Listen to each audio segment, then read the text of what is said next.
marka koowaad wuxuu furay ood weyne oo wata aynu midhihii aragno maanta aynu aragno tacabku uu geliyey waxa kale oo jira qayb kale oo primary oo iskuulka aan qaybta aan burcaan hayo aan ahayno qayb ood weyne laga furayo iyagana oo sanadkan la furay oo iyaduna arday badan ay dhiganayaan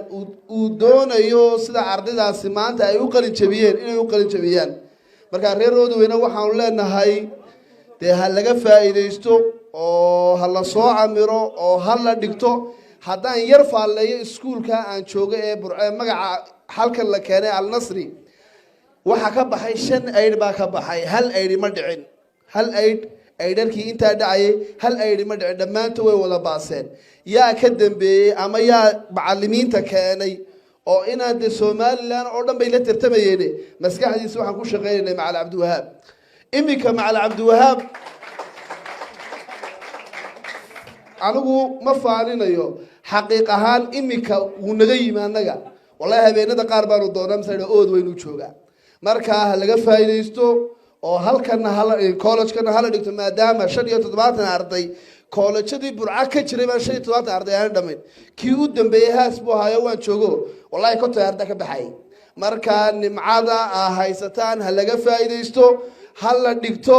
maadaama aanu college horena aanu ka jirin imika caawa marka aynu intaas soo qof ay qalin jabiyeen ay qaar kale odhanayaan wallahi meeshii mala waxba ba yaalo qaar kale soo hanqal taagay marka waxaan leeyahay macallinku maadaama qaybta jaamacadda burcana dhiinka education-ka iyo aqoonba uu yahay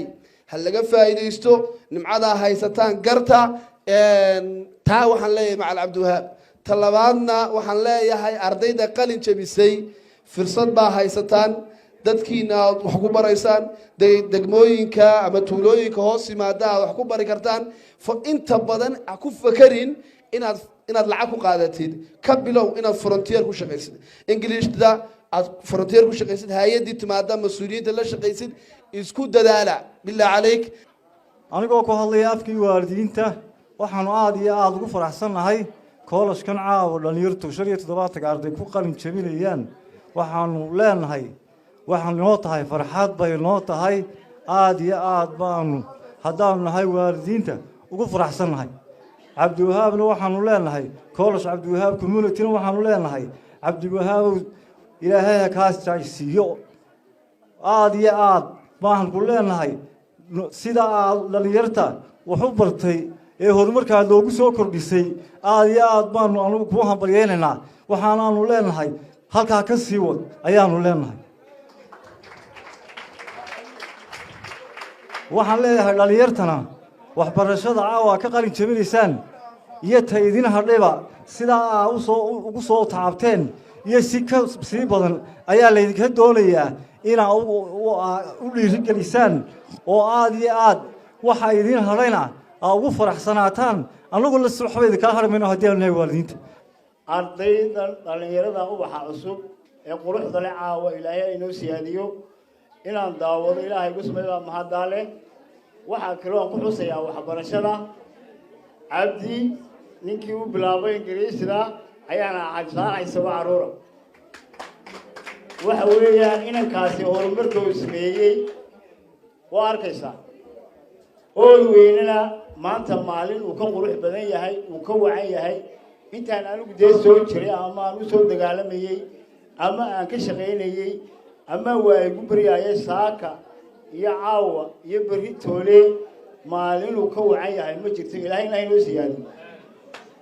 wixii waxayna tariyana ilaahay inoo sakhiro wixii waxayna yeelana ilaahay naga hayo kiniisiba waxa weeye oo wuxuu u baahan yahay maanta waxaynu haynaa dariiqo horumarka inaynan ka dhicin oo inaan ka habsaamin oo maamulka nala shaqeeyo oo madaxda nala shaqeeyo oo waxbarashada aynu dhisno waxa weeyaan meelo inaga dhaqaale yar oo inaga dhul yar oo inaga deegaan yar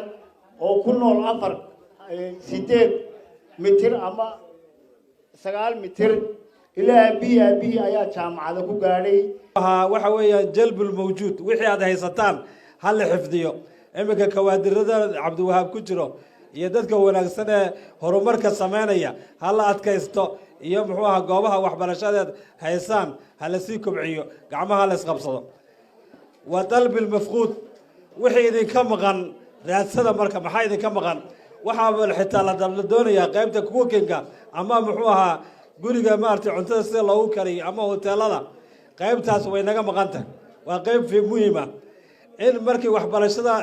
muxuu ahaa inankii inantii markay secondary ka baxaan labaduba inay isku mid noqdaan oo wax cuntada kariyo yacni ku fiican karintii ku fiican la waayo waa ceeb xagga waxbarashada muxuu ahaa ka timid weeyaan waxa weeyaan farsamadii qaybtii muxuu ahaa dawaarkii qaybtii muxuu ahaa dhismihii muxuu ahaa waxyaalo badan oo guriga xagga hoose laga hagaajin jiray oo farsamo maartay faralacag baa la odhan jiray yacni waxyaalo badan oo xagga farsamada oo